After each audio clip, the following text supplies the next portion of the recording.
Broadcasting live from the Business RadioX studios in Atlanta, Georgia, it's time for High Velocity Radio. Welcome to the High Velocity Radio Show, where we celebrate top performers producing better results in less time. Stone Payton here with you this morning. You guys are in for a real treat. Please join me in welcoming to the broadcast Expert Scale Strategist with Grown-Ass Business, Celi Arias. How are you? Oh my gosh, I am great. And thanks for having me. I am so excited about having this conversation. I got a ton of questions, Celi. I know we're not going to get to them all, but I think a great place to start would be if you could articulate for me and our listeners, mission, purpose. What is it that you and your team are really out there trying to do for folks? Oh my gosh. Well, I am a lifelong entrepreneur, and I've definitely made all the mistakes and been there. And my ultimate mission and purpose is to shorten the amount of time that it takes an entrepreneur to learn the rules of the game and to grow a scalable business. Because I always say, you are already smart. You're already very capable. If you even have the desire to be an entrepreneur, that means you're bold and brave and intelligent.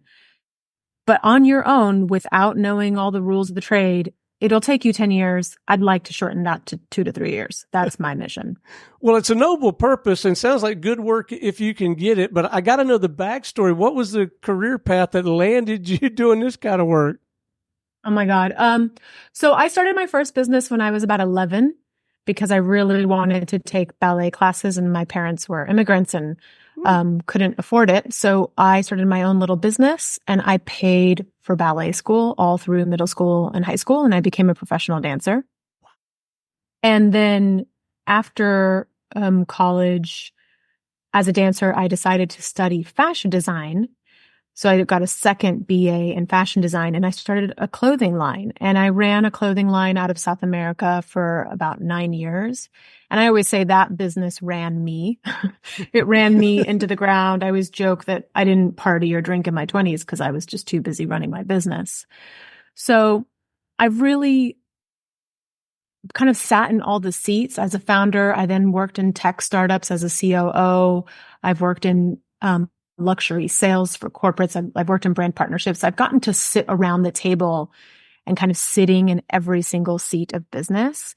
And I've learned over the years what it looks like to run a business from a holistic point of view. And then I realized I even have an MBA, but I always joke, if you're a business owner or entrepreneur, don't go get an MBA because it's not going to give you what you need. But I learned that there's a lot of pieces that you just need to understand in order to grow a healthy business. And it's very doable. And you don't have to make all the mistakes that I did. So yeah, I've kind of like sat in every seat of every type of business. I've coached over 300 businesses now in different industries. And there is a game. There are rules. You need to learn the skills. You need to learn the rules. And then you can break the rules later, which is when it gets really fun. But I get a lot of pleasure teaching these rules and these systems earlier on to people and just seeing them succeed much faster than I did, because it took me a very, very long and painful journey to get where I am today. Yeah. So 300 plus businesses in, what are you finding the most rewarding? What's the most fun about the work these days for you? Well, most fun is client wins, obviously. In one of my communities, we share weekly client wins, and that is definitely the most satisfying.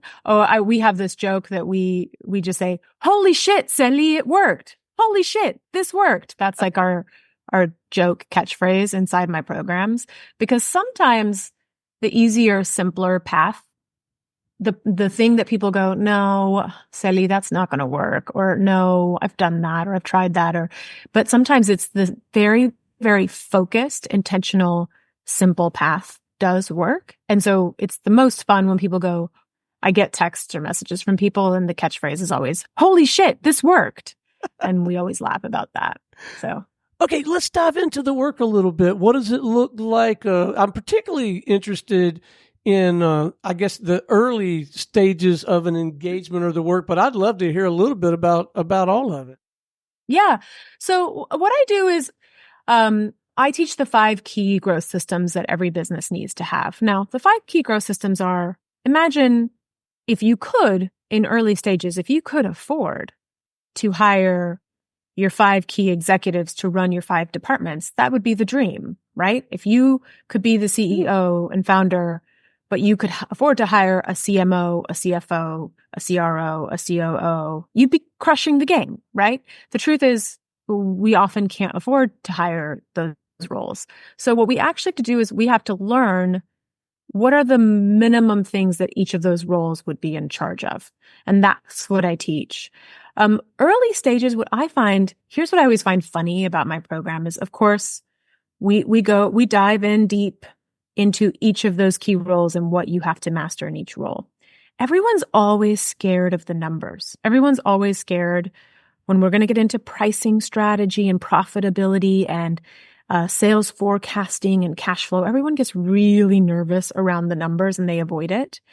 But it's always the easiest module, which I find really interesting. And I'm a creative. My background is in creative too. So I understand that the visionary founder doesn't necessarily like being in the numbers. But we always have such a good laugh at this because the numbers are easy because they're black and white. They're very direct. They tell you what's working, what's not working, what to look at, what not to look at. They don't lie, right? But what I think is really important in a dream world, I wish that entrepreneurs earlier on would focus on product market fit. So what happens in my program is all my clients end up kind of going, holy shit, this product market fit work. This is the real pain. And I'm like, yep, welcome to the game. Because everyone avoids the numbers thinking they're going to be hard because we have some kind of belief around either we have some kind of beliefs that we're holding on to around money, or we have some beliefs about math and that we're bad at math, right? But business math is super easy and straightforward. I mean, if I can do it, you can do it. But product market fit, if I wish I could get more entrepreneurs to focus on product market fit early on. Because if you focus on what your product market fit is early on, the way that I like to think about it is, imagine that, you're a business owner. Imagine that your business is a building, right? It's your building. So you get there before everybody else in the morning. You go up to your building, you turn the alarms off, you unlock the store, and you walk in and you go into your marketing department and the lights are all off, right? Right. And you can't remember where the light switch is. So going to your marketing department and trying to do marketing and content and trying to come up with a marketing campaign or strategy, it's like walking into this dark department that's pitch black and fumbling around for the light switch. Now, if you have product market fit, you walk into that department, you walk into the dark, you know exactly where that light switch on is, you turn that switch on, and having product market fit actually turns on your marketing department, turns on the switch, makes the marketing work. So I feel like we're always kind of skipping over that step and just going straight to more content, more channels, more reels, more, like what's the next thing? Write a book, have a YouTube channel, start a podcast, do all these things, but we're skipping the light switch, which is product market fit. And so that's something that I harp a lot on my clients and my programs. And I just wish more people would be willing to pay attention to that because it does make everything else work. I love that mental model. To me, that really brings it home for me. So there are these facilitated conversations. There's also, you've got programs, you even have software to assist with some of these efforts, right? Yeah. In my main accelerator program, we are actually turning the methodology into a software so that more people can access these tools and these exercises. So yeah, absolutely. Product market fit is a pre-step to marketing, and it's a 5-step process. So in order to have product market fit, you really need to know that you are speaking to the right people, that you have the right product for them that actually solves their problem, right? So the product can't just be something that you came up with that you'd like to create in the world, but it actually has to solve someone's problem at the right price for the people and your business model, with the right messaging and promotion, that's step 4, and in a business model that can scale. That's product market fit. It's those 5 pieces, and we work through those. So I know the answer to this is yes. So maybe I'll ask it a different way. Instead of asking if, I'll say, tell us about any mentors that maybe helped you navigate this new terrain as you came into working this practice, or is it all just built on your own scar tissue and trial and error, or did you get a little guidance? Well, when I was younger, when I was in my 20s and I was running a fashion line, I lived in South America, and a friend of my mother's who was an entrepreneur would have a weekly coffee with me to mentor me. And I always joke that he, poor guy, would have his head in his hands every week because I refused to look at my numbers. So this is why I always teach numbers, is because I would say, I'm a creative. I don't need to know my profit margin. My dresses are the best, right? I'm just going to lean on my creative skill. And he would just be like, oh no, little girl, like, what are you talking about? So I had a mentor. I didn't listen, and I'm pretty stubborn. So I always joke with him now, like, can you believe that I actually teach entrepreneurs business numbers and business math? And he's like, that's your karma. That's what you get. So that was an early on experience. I've read all the books, but really other than him, who I've always talked to, my biggest mentors have been sitting in startups and either being the director of marketing or director of ops, and then the COO, to different startups, and sitting in those seats and watching how certain startups crumble, honestly, watching how certain startups misuse VC funds and the funds run out really fast, watching how sales happen and how sales don't happen. I really, over the years, got to sit in a lot of different opportunities in different companies and different businesses. And I am an engineer at heart. So I think my superpower is to kind of sit back and watch and learn what works and what doesn't work. And over time, that's how I developed a lot of these methods. I'm also a total book nerd, and I can always recommend like my favorite business books, but I do genuinely think you learn from doing. So my program is really oriented to like, here we go. I'm going to give you the rules hard and fast. I'm going to give you the theory hard and fast, but then we're going to go. We're going to move. We're going to take action, because the learning happens in the taking action. The making money happens in the taking action. The figuring out what our product market fit is, it happens in the taking action. So I'm really action oriented. I think that has to do with also being an athlete as a younger person, a professional athlete, basically. So as much as I love theory, that's what I didn't love about my MBA, is like, it was all kind of theoretical. We never like got our hands dirty. And entrepreneurs have to get their hands dirty. So I think you really learn by doing. So do you ever come across clients or maybe even just people who you think should be a client, and from the outside looking in, it looks like they've achieved some things and they have scaled, but they also, it's almost like they were, as my daddy would say, rode hard and put up wet, like they're burned out. And do you see that sometimes in the folks that you're working with initially? Oh my gosh, all the time. All the time. I always say that so the way I think business works is each of us has an invisible ceiling, right? We can lean on our strengths. What usually happens is we lean into our strengths and our natural God-given gifts, and the skills that we've accrued over life. We lean into those hard in the beginning. And those gifts will take some of us to 5 figures, some of us to 6 figures, and some of us to 7 figures. And even multi-7 figures. And then there's a point where you hit the glass ceiling of your own skills and your own perspective. And what we often do, because we tend to be overachievers, right? And we tend to have something to prove. So what we do is we burn harder on that skill. Like, well, I'm just going to push harder. I'm just going to go harder. And what I try to get people to do is actually not push harder. I try to get them to remove the blinders and broaden their awareness and their knowledge base. Because the glass ceiling doesn't get broken by pushing harder. It now gets broken by broadening my skills and my awareness and my knowledge as a CEO. Does that make sense? It does. It makes all the sense in the world. And it's like you're reading my mail or spying on me, because I'm thinking I just lean into the one or two things I'm pretty good at. I just push the pedal harder. Yeah.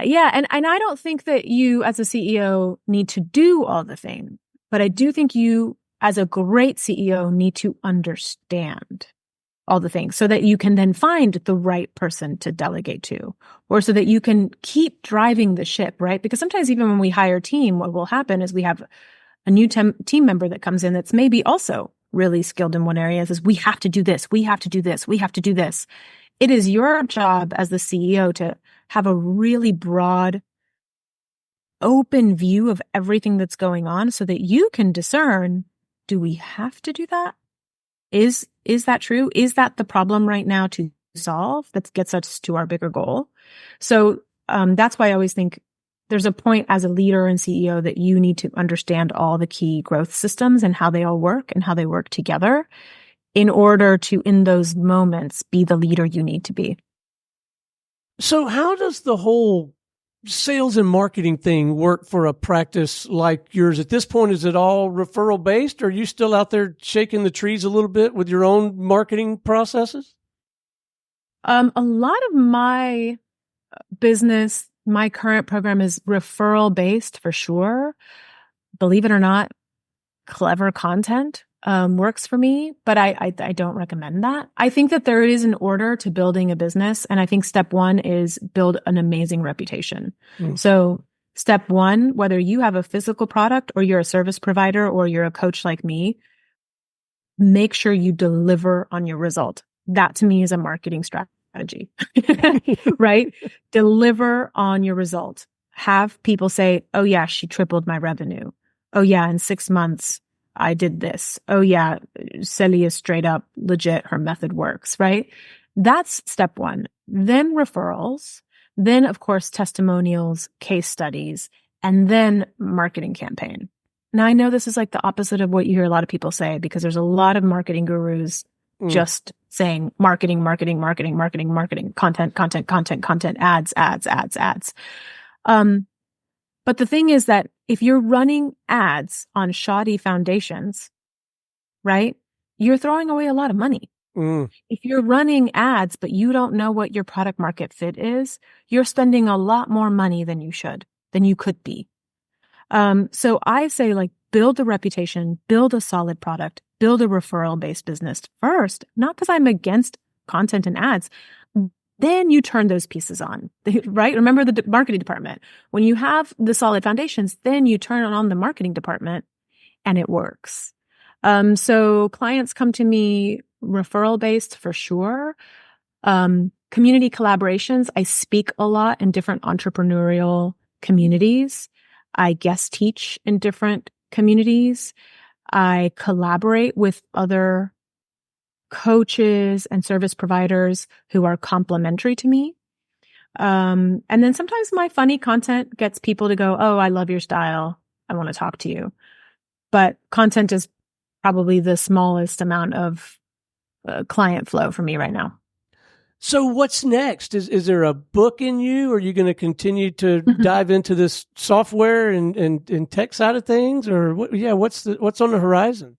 Yeah, I'm actually writing a tiny book right now, and I probably will be done with it next month because it's intentionally a tiny book. It's intentionally that you could sit and read it in one sitting and go, oh shit, I need to think about things in this way.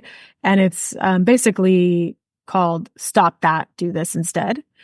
So I am writing a tiny book, and I am working with a development company to turn the method into software. So you could go through these processes and systems without necessarily needing me to coach you through it. And that's always my goal my goal as a coach is to not make you codependent on me. My goal is to make you an amazing business owner. And I know that's a little bit different than a lot of coaches. I always tell my clients, like, I want to get rid of you. Like after a year, I want you to be soaring. I want you to send me other people, but I don't want you to be in my world for years and years and years. Right. So that's my goal with the software, is to get it into more people's hands without necessarily. I think there's a lot of entrepreneurs who are very self-motivated the way that I was. And if I had just been told, do these things in this order, learn these skills, I would have soared a lot faster. It would have taken me much less time to get to my revenue numbers. So that's what I hope to do for other people with the software. So, interests, pursuits, hobbies, passions outside the scope of your work. Like, my listeners know that I like to hunt, fish, and travel. Anything you nerd out about that's not this? Oh my gosh. Well, I did go to seminary. Wow. So, and that's something that I didn't end up practicing, because to me, my service in the world is helping business owners, honestly.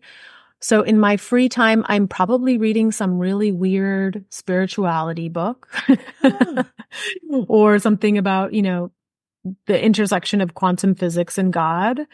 I still dance. Now I have a newborn. So now I dance around the house with a newborn in my hands. That's my workout now. I used to be really into working out. Now I work out with a baby in my hands. It's like, you got 12 pounds in your arms as you're trying to dance around. It's a good workout.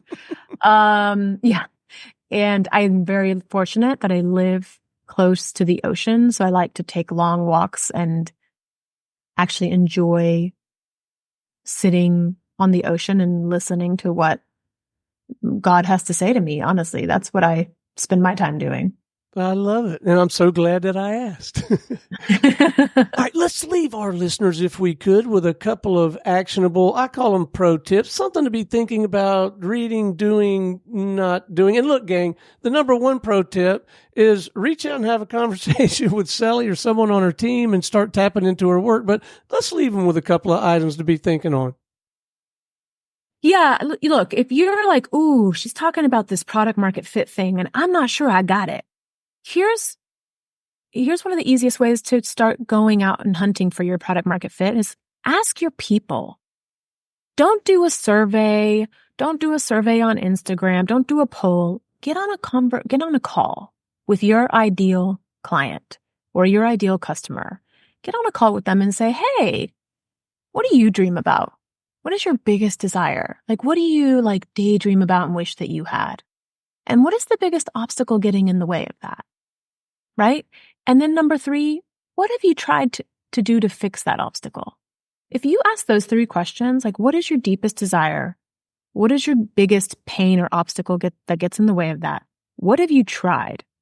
You're going to start getting real-time feedback from your people about what they really need and what they really want from you and what they would be willing to pay for. And that's product market fit. I think one of the hardest things for my clients is to even ask for those conversations, because we get so uncomfortable about taking other people's time for our own market research. And I'm like, well, I don't care. Send them a coupon, buy them a coffee, buy them a meal, but get into conversation with your people and start learning how they tick. What words do they use to describe their desires, their pains? What have they tried? What do they wish was out there in the world? A lot of my ideal clients go, ugh, I just wish there was somebody who would tell me exactly what to do, because I'm tired of the frustration of running my small business and I'm tired of not knowing the answer. So I was like, okay, coming right up. I'm going to tell you exactly what to do, right? My methodology is based on, I'm going to teach you all the things you have to know and in what order, because I want you to crush it. But I've developed that from talking to a lot of people and hearing their frustration. So if there's one thing that I would say is going to be the most valuable, is go talk to your people and learn what is really frustrating them and how you can help. Well, that is marvelous counsel. And I too, while you first said it, my initial reaction was, hate to ask. But then I got to thinking, if someone called me and asked my opinion on that and what I was feeling, I would be honored and appreciate the exercise, right? Yeah, absolutely. And I mean, I think I really believe in transparency. And And I believe in honesty. And that is also one of my marketing strategies, by the way. Speaking of marketing, I always tell, like, I run a monthly roundtable and I always tell people, I'm not going to sell you anything. I know that's weird.